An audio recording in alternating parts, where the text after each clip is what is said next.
What's going on, everybody? Welcome back to another video. It is Friday, just got off work, and we are kicking off the weekend with a nice double day of training. Currently on our way to the trail. You'll see I'm already completely strapped up, and that is because of our guest today. I'm not going to name any names, but someone is a little impatient once we park the car and get to the trail. Gotta have everything ready so that once we get there, we can just jump out of the car and get going. And then after the run, we're gonna hit a nice swim session.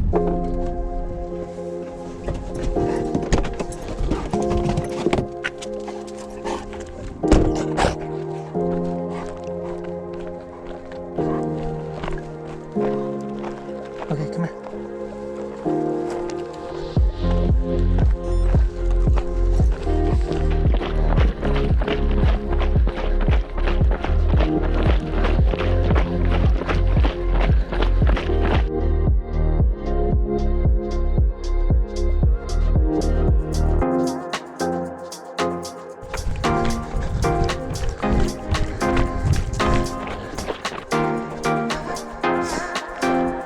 All right, now, obviously everybody's situation is a little bit different, so I'm gonna tell you a little bit about my schedule and how I organize my time. This may not work for you, this may only work for me. It gives you a little bit of insight, a little bit of an idea of how you can make it work, then I'll consider this useful. So first things first, I work a very predictable Monday through Friday, 7 a.m. to 4 p.m. That's especially useful in the winters where daylight is gone by 5:30, 6. So I've got a little bit of a window there in case I do have an outdoor work where I can get it done. Now, I know of a lot of people in my situation that choose to get up at 4:30 in the morning and get their workouts done before work, or at least one of them done, and that's great for them. It doesn't work for me. And I used to think it was because I was a wimp, I wasn't motivated enough, and that's all just a bunch of baloney. It wasn't until I read a book called Why We Sleep that I felt a little bit more justified, where everybody's got a different clock, and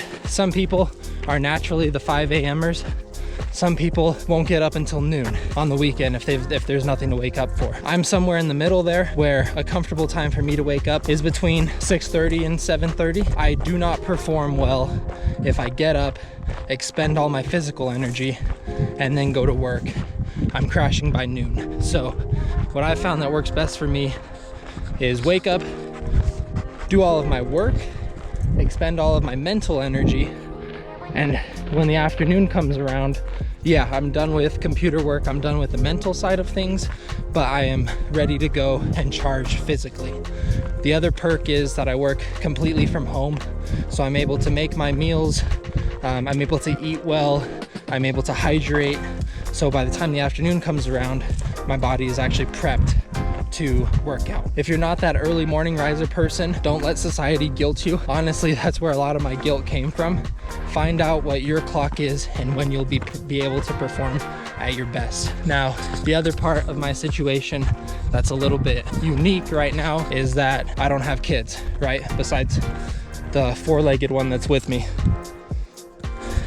So it's just me, my dog, my wife. So I've got a lot of freedom right now to be able to dedicate a lot of time to training, and that may not be you, but if you have a coach like mine, there are a lot of plans out there where you can choose. I've got X amount of time, unlimited amount of time, so give me the most, or find an online plan, find a coach that will work with you and say, I only have 1 hour per day. How can I maximize that? Now, one of the things that is not unique about my situation, not special in any way, everybody has this. I have 24 hours in a day, just like everybody else, and I have to prioritize how I'm gonna use that time. And I'm not gonna say anything controversial about life hacks. I don't necessarily agree with the term, but I do agree with the concept behind it, about finding the most efficient way to use those 24 hours.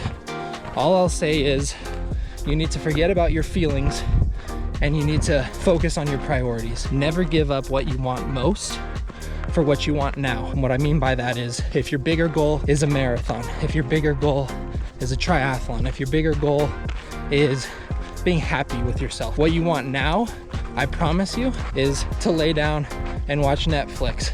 And the reason I can say that is because that's what I want every single day.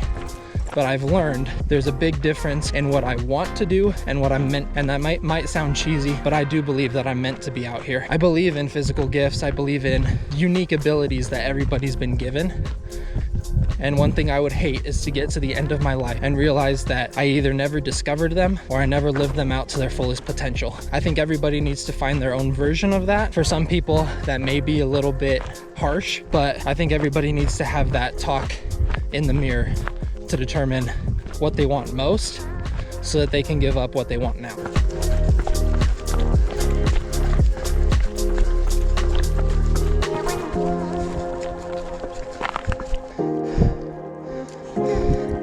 Got some snow.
Well, that was perfect timing.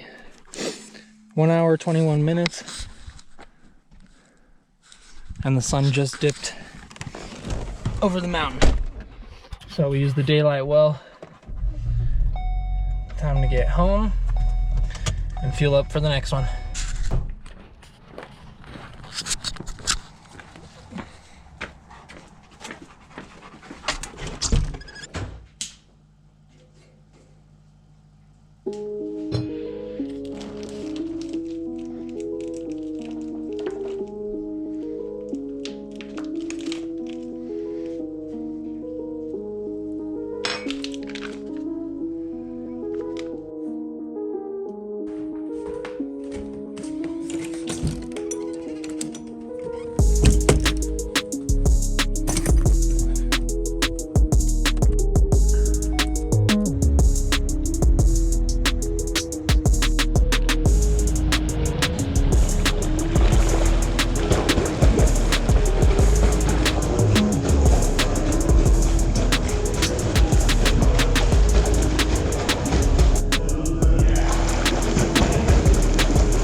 Well, that's pretty much a wrap on the day. It was definitely a heavier one. I kind of knew that going in. It was 1 hour and 20 minutes on the run, about another hour and a half in the pool. Most days will conclude looking something like this. Me on the couch with the recovery boots on, dog, something on the TV, just relaxing, recovering, and trying to get ready for the next day. So last thing I wanted to share is something that I like to focus on. It's tough to be perfect and have great training days every single day. Not every day is going to be perfect. Not every day is going to feel amazing. Not every day is going to be a PR. But I just try to remind myself that every little input, every little victory, every little mental victory, especially of getting to the gym, getting in the pool, swimming, completing the full workout, even when everything is telling me to stop and that it's okay to skip, all of that is going to play into when it really matters, which is, during a race when maybe nerves come in or fatigue starts to set in.